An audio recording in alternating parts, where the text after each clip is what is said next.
জানাই আন্তরিক ভালোবাসা ও সালাম। আসসালামু আলাইকুম ওয়া রাহমাতুল্লাহি ওয়া বারাকাতুহু। প্রিয় উপস্থিতি, বিজ্ঞানের অগ্রগতিতে বিশ্ব আজ অনেক এগিয়ে গেছে। নানান টেকনোলজি আর আবিষ্কারে বিশ্ব আজ ভরপুর। আমরা মনে রাখবো, ইসলাম ও বিজ্ঞান কখনোই সাংঘর্ষিক নয়। বিজ্ঞান আমাদের দিয়েছে সুবিধা, আমরা সেই সুবিধা মানিয়ে আমাকে অগ্রাহ্য করে, আল্লাহ পাকের হুকুমকে অগ্রাহ্য করে তাকে আমরা নিজেদের নফসের গোলাম বানিয়েছি। সম্মানিত ভাইয়েরা ও প্রিয় বোনেরা, আমার নির্বাচিত 10টি বিষয়ের মধ্যে 8 নম্বর বিষয় ইসলাম ও বিজ্ঞান চয়ন করেছি। উক্ত বিষয় সম্পর্কে কিছু বলার আশা করছি ইনশাআল্লাহ। প্রিয় উপস্থিতি, আমি কোরআনের একটি আয়াতের মাধ্যমে আমার বক্তব্য শুরু করছি।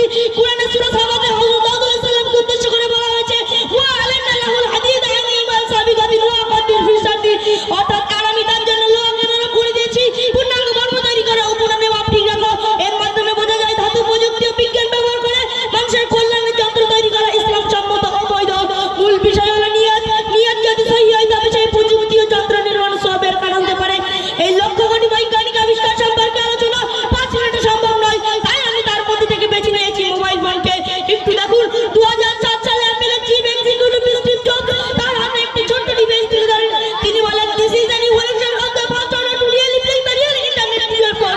আসলে তার আগে পর্যন্ত ইন্টারনেট মূলত পিসি বা ডেস্কটপের সঙ্গে সীমাবদ্ধ করা যেত। মাত্র কয়েক লক্ষ মানুষের কাছে ইন্টারনেট সক্ষম ফোন ছিল। আপনাকে আমি একটা ছোট্ট পরিসংখ্যান দিই। 2007 সালে ফেসবুক ব্যবহারকারীর সংখ্যা ছিল 1,20,00,000 জন, টুইটার ব্যবহার করত 50,000-এরও কম মানুষ, ইউটিউব ব্যবহারকারীর সংখ্যা ছিল মাত্র 7 কোটি জন। তাই এই 5 মিনিটের বক্তব্যে আমি আপনাকে ফেসবুক বা ইউটিউবের পরিসংখ্যান জানাতে আসিনি। আমি আপনাকে জানাতে চাই, এই ফেসবুক বা নেটওয়ার্কিং সাইটগুলো কিভাবে আমাদের নৈতিক ও ধর্মীয় দিক দিয়ে আমাদেরকে পিছিয়ে দিচ্ছে। আল্লাহ তাআলা